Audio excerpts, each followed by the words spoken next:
Bonjour, aujourd'hui je vais vous aider à identifier les fonctions cognitives du cerveau par des exemples.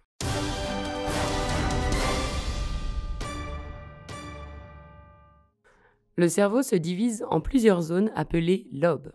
Ici, le lobe frontal est le siège des fonctions exécutives. Prenons comme exemple Fabrice, qui travaille sur son ordinateur. Il a besoin de recruter toutes ses capacités attentionnelles. Plus tard, dans la journée, il entend de la musique, mais décide de se concentrer uniquement sur son ordinateur. C'est ce qu'on appelle l'attention sélective. Plus tard, Fabrice doit finir son travail à temps. Il va devoir se concentrer sur une longue période. C'est ce qu'on appelle l'attention soutenue. Le supérieur de Fabrice vient donner de nouvelles directives. Fabrice doit alors diviser son attention pour permettre le double tâche, travailler et écouter. C'est ce qu'on appelle l'attention partagée ou divisée.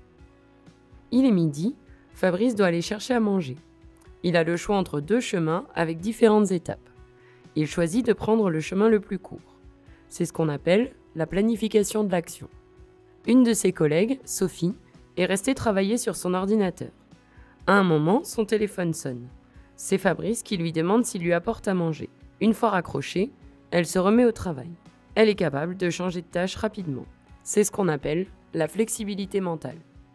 Plus tard, Fabrice décide d'aller se préparer un café.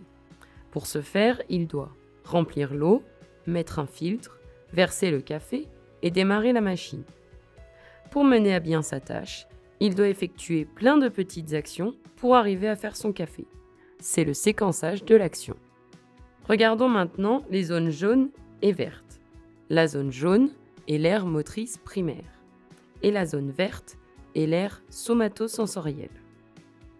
Ces aires se situent en surface du cerveau, du fond du sillon central jusqu'à l'aire temporale. Sur le côté droit, en vert, c'est l'aire somatosensorielle. Sur le côté gauche, en jaune, c'est l'aire motrice primaire.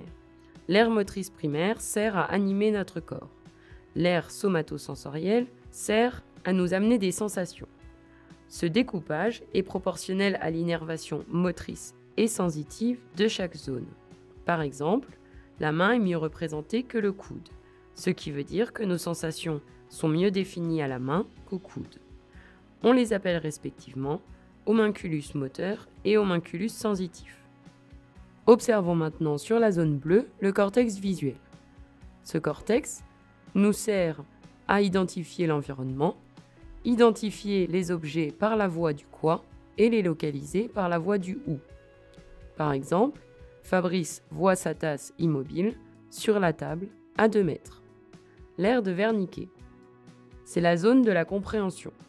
En cas d'atteinte de cette zone, les personnes peuvent toujours s'exprimer, mais leur vocabulaire n'est plus adapté. Un jour, Nicolas échange avec François. Nicolas lui répond, mais les mots et la phrase n'ont plus aucun sens logique pour François. Alors que pour Nicolas, tout est normal et il ne s'en rend pas compte. L'aire de Broca, c'est la zone de l'expression. En cas d'atteinte de cette zone, les personnes peuvent avoir de gros manques du mot, voire devenir mutiques et ne plus parler. C'est l'aphasie de Broca. La compréhension est préservée et les gens s'en rendent souvent compte. La mémoire se situe à l'intérieur du cerveau, au niveau du système limbique, et dépend d'un circuit spécifique, le circuit de Papez. La mémoire se divise en 2 composantes, la mémoire à long terme et la mémoire à court terme.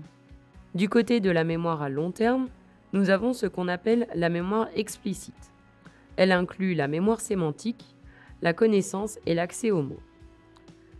La mémoire à long terme inclut également la mémoire épisodique. C'est la mémoire des souvenirs associés aux sensations ressenties, comme par exemple la Madeleine de Proust. Dans la mémoire à long terme, nous avons également la mémoire implicite. Elle comprend la mémoire émotionnelle, qui nous permet de reconnaître nos émotions et celles des gens qui nous entourent. Elle comprend également la mémoire procédurale, qui automatise des comportements appris et nous permet par exemple de faire du vélo ou conduire en voiture.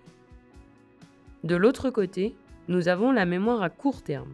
Elle nous permet de mémoriser une information pendant environ 30 secondes, comme quand vous mémorisez un numéro de téléphone. Dans cette mémoire, nous avons la mémoire de travail, qui nous permet de manipuler une information pour résoudre un problème. Par exemple, faire des calculs de tête. Pour terminer, en rose, l'audition. L'aire auditive nous permet de convertir une forme d'onde d'un son à la compréhension d'un mot.